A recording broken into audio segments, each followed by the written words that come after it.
بڵێسەی ڕاپەڕین لە بەرەبەیانێکی زوودا گەیشتە شاری هەولێر و هێزی پێشمەرگەی کوردستان بەڕابەرایەتی یەکێتی نیشتیمانی کوردستان هاوشان لەگەڵ جەماوەری شارەکە دەستیان گرت بەسەر بینایی مەنزومەی ئەمنی شیمال و فرقەی یەرموک و فرقەی ئینتسار و تا پێش نیوەڕۆ بینایی پارێزگا و ئەمن و ئیستخبارات دەستی بەسەردا گیرا و دواتر بارەگای فەیلقی پێنجی سوپای عراقی خۆی لەبەر تووڕەیی جەماوەری هەولێر نەگرت و تەواوی شارەکە ئازاد کرا تەپڵی سەرکەوتن لێدرا و ڕەوینەوەی تەم و مژی بەعسیزم بۆ هەتایە کۆتایی هات.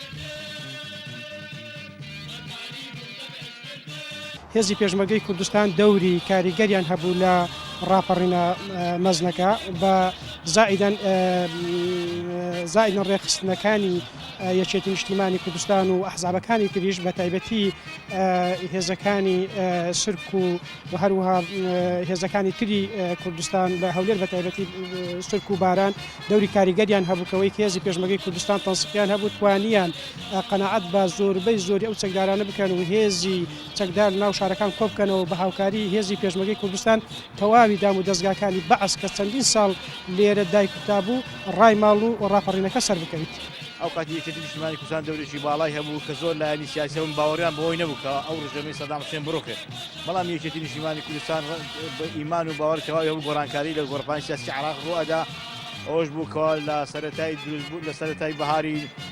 ساڵی 91 دەست بە ڕاپەڕینی کرا بەڕابەراتی یەکێتی نیشتیمانی کوردستان چەندین لایەنی سیاسیەوە دەست پێکا. لە سەر بەرەبەیانی 11 ئازار کەوا یەکەم گەورەترین شاری هەرێمی کوردستان هەولێری خۆشەویستمان ئازاد کرد. من ئەو کات بەبیرم دێ ئێمە مجموعەیە کۆمەڵی برادەرمی خۆمان ئامادە کردبوو بۆی بتوانین بەشداری ڕاپەڕینەکە بکەین لە دەی مانگ مەفرەزەیەکی یەکێتی نیشتیمانی کوردستان کە ئەو کاتی ئێمە خەڵکی پیرژین و شاوێست و ئەوانە بووین مامان لە پیرژینوانە بوو مەفرەزەیەکیان کە بەڕابەراتی کاکە شێخ ئێستاکە فەرماندەی لیوایە هات بۆ ماڵی شەید مستەفا ناوپردانی شەید مستەفا ناوپردانی ئەو کاتی یەکەم شەهیدی شاری هەولێر بووکەوە لە بەرەبەیانی 11 ئازار شەهید بوو. دەی مانگ لەوێن دەربوو بۆی گوتی ئامادەسازیەکان هێن بەیانی ڕاپەڕین دەست پێکاتەوە هەبوو خەڵکێکی زۆری خەڵکی دڵسۆزی یەکێتی نیشتیمانی کوردستان خەڵکی هەرێمی کوردستان و بە هەموو چینی توێژەکانەوە ئامادەیان دەبوو. ئەو بوو لە بەرەبەیانی 11 ئازار دەست پێکرا بە ڕاپەڕین ئازادکردنی شاری هەولێر و لە کۆمەڵێک ناوچە دەست پێکرا لە سەرەتا لە دەروازەی پیرژین و شاوێست و واناتێ بۆ کاتی کە یەکەم شەید و شەید مستەفا ناوپردانی درا. زەید خۆمان ئامادە کرد میکرۆفۆنێکشم کڕی بوو بۆ ڕاپەڕین بەرام ئەوە ئەوەندە کوتوپڕ بوو ڕاپەڕینەکە ئیتر فریان نەکەوتین لە مەنزومە و لە بەندکاوە. من برایەکانم دوان شەید هەرمان و شەید ئیدریس بریندار بوون زۆر بە سەختی. شاخەوان هەم بریندار بوو ئەوش شەید شاخەوان و هەروەها ئازاد سەعید هەبوو ئەوش مالەگەرا بوو کاک ئازادیش بین بە سەختی بینی پیلێکی کەم ئەندامە. ئیتر ئەوە بوو لە ڕاپەڕینەکەی دەورێکی باشمان بینی لە مەنزومە و توانیشمان دەوری مەنزومە بۆگەی تا ڕادەیەک هەرچی بەڵگەنامە هەیە ئێمە لێ نەگەن دەستی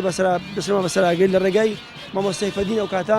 هاوڵاتیان و چالاکوانان دەڵێن ئامانجەکانی ڕاپەڕین بەدی نەهاتووە تاوەکو سەرجەم سنوورە دابڕاوەکان نەگەڕێتەوە سەر هەرێمی کوردستان و هەلی کار و یەکسانی بۆ گەنجەکان فراهەم بکرێت زانکۆ و پەیمانگای زیاتر بۆ خوێندکاران بکرێتەوە و هەلی دامەزراندنیان بۆ زیاد بکرێت. هاتە پێشەوەیان بەرنامە ڕێژی لۆکرا لە ئەوەی خەڵکی کوردستان خەڵکی هەرێمی کوردستان کورد نەتەوەی کورد خۆشگوزران بژی. ئەو کاتانەی بەحسیەکان کە لە حکوم بوون لە دەسەڵات بوون هەموو خەون و خولیاکانی کوردیان لە گۆڕ نابوو. پێشمەرگە و شۆرش و کوردایەتی لۆ ئەوەی بوو بتانین کۆمەڵک بەرنامە ڕێژی بکرێ لۆ دوای ڕاپەڕین کە بتەمای دڵخۆشی بتەمای ئەوەی کە گەنجەکانمان خۆشگوزەران بن خاوەن شەهادە بن بیرۆکە و داهێنانی باش هەبی بەڵام بەداخەوە نەکرا. ئێستاش درەنگ نییە لە ئەوەی ئەو دەسەڵاتە یان ئەو کابینانەی کە یەک لە دوایەک دروست دەبن بتان ببنە مای دڵخۆشی گەنج. گلەیی خەڵک ئەوڕۆکە لە وەزعی باری ئابوورەکەی خۆتی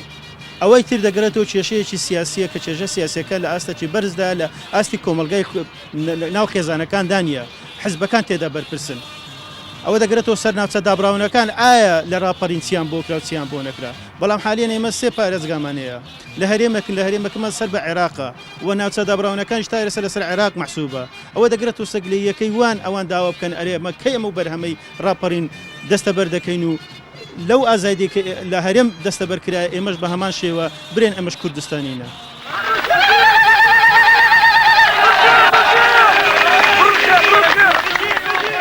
ڕاپەڕین وەرچەرخانێکی گەورە بوو لە مێژووی گەلەکەماندا ئازادکردنی شاری هەولێر ڕاستەوخۆ کاریگەری کردە